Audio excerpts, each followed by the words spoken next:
Hello everyone! So the purpose for this video is that I want y'all as students to understand the expectations for Project 5.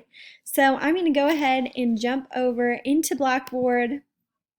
This is under the Week 7 tab, and I'm going to scroll right here until it says Project 5 Final Project.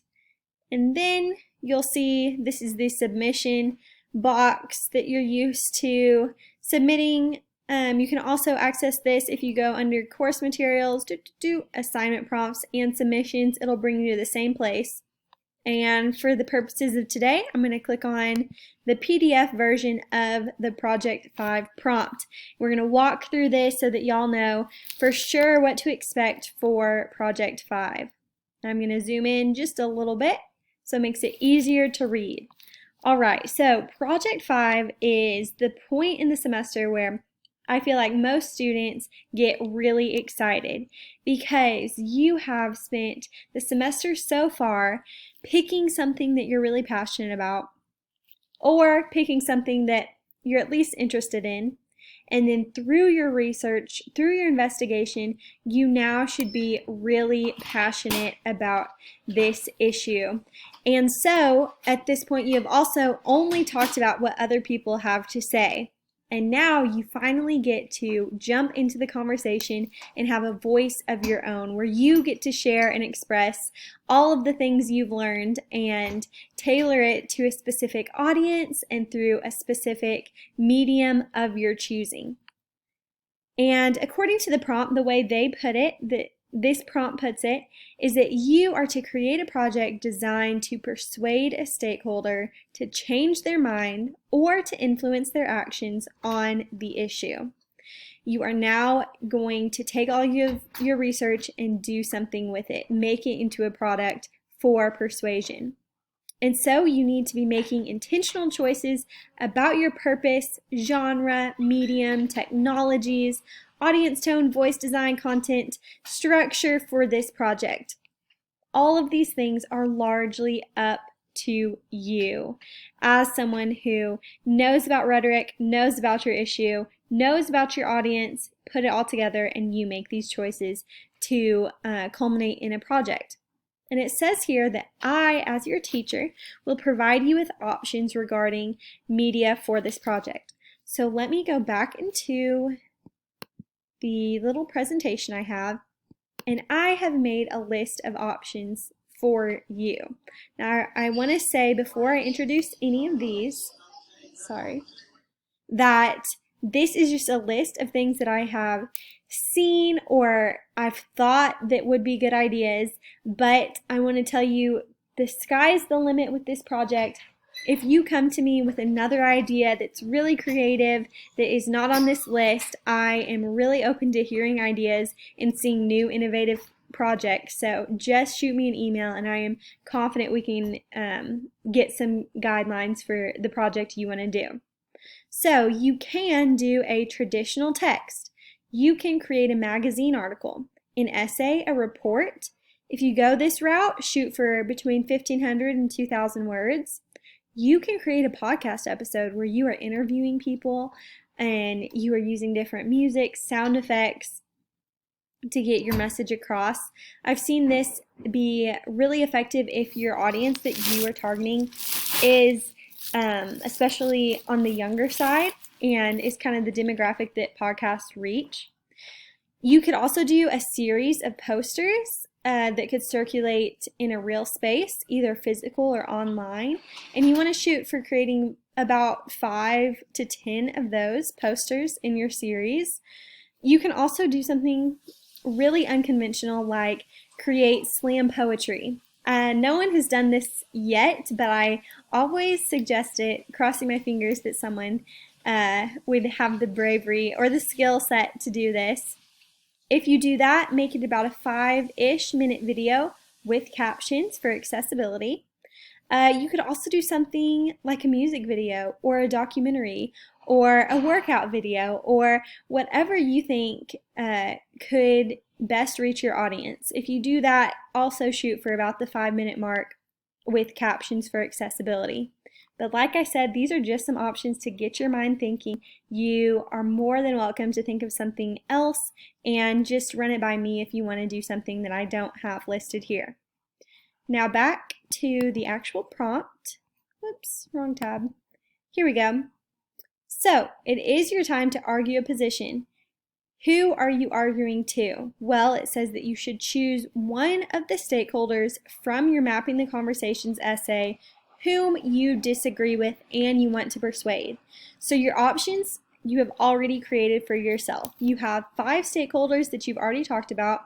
Choose one of those groups with whom you disagree, and that is the group that is your audience and you want to persuade them. Now, you also need to know that you cannot choose your classmates for this assignment even if they were one of your stakeholders. What you need to do is choose an audience that is currently indifferent, uninformed, or resistant to your idea or your position.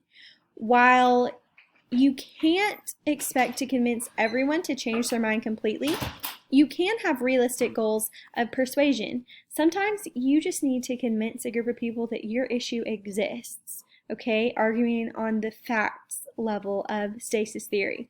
Sometimes if you think it's realistic, you can push for that policy change in a stakeholder's mind, in their perspective.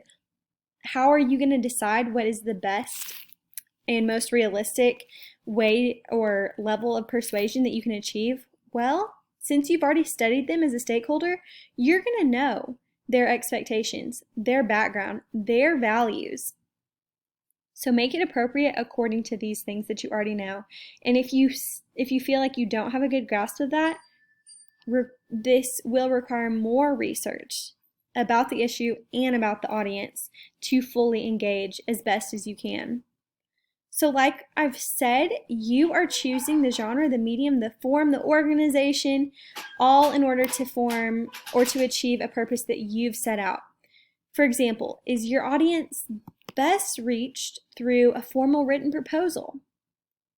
Are they best reached through a print or online magazine that explains how the problem affects individuals like them?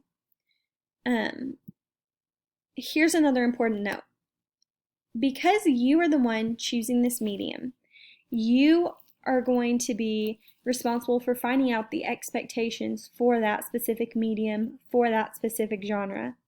If you are trying to mimic a very specific magazine, the best thing that you can do to find out those expectations is to read articles from that magazine. See what kind of conventions they expect. How are they citing? Are they using formal APA or MLA? Do they just start any citation that they're about to use with saying according to, and that's it? You have to be responsible for finding out those expectations because they're going to be very specific according to the specific genre that you're trying to mimic. You also need to, in addition to this project that you have, you need to make what's called a statement of goals and choices. If you have taken English 1301 at Texas Tech, then you know exactly what this is, but even if you haven't, this prompt goes into full detail and tells you everything you need to know about what this statement of goals and choices is. It's pretty much what the title says it is.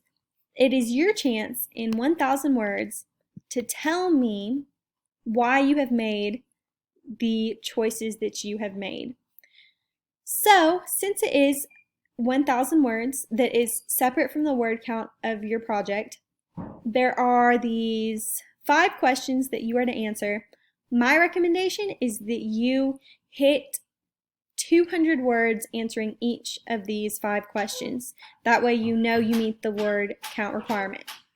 And just ask yourself and answer these questions. Who is your audience? What is your purpose with this project? So what stakeholder are you shooting for as your audience? And what are you trying to get out of them through this? What level of stasis theory are you and your stakeholder, your audience, disagreeing on? What level do you want to be agreeing on? That's another way you can think of it. You're going to be making a lot of choices for this project. What specific choices did you make? It can be intentional choices and those that you didn't even realize you made until after the fact. Include a discussion of these. What models did you look at? How you researched, created this project, how you structured it. Basically, what choices did you make and why did you make them? Why did you decide to make a podcast? Why did you decide to interview the people you did? Why did you decide to make a magazine article? Why did you decide to target the audience that you did? All of these little choices and so many more can go into this section. Now, number 3 asks you, why did you pursue this plan instead of other plans or choices? So when you choose something, anything, it is the selection of one at the exclusion of a dozen, 100, 1,000,000, an infinite number of other decisions that you did not go with. Why did you, considering all other options, decide that your choice was still superior? This is a good chance for you to talk about other options you did consider and why you feel like those would not have accomplished your goals the way that the choice you did go with actually did. Now, what risks did you take and why? This is a fun question that you can really take in any direction you want to. Did you make a choice that was risky because it was something you have never dabbled in before? You've never made a podcast, but you decided to try it out for this class.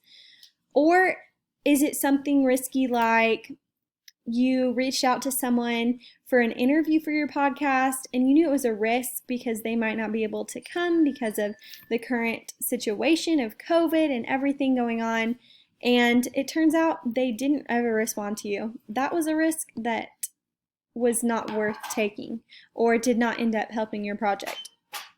Talk about these things. And lastly, how specifically would this project circulate or be delivered to reach your audience?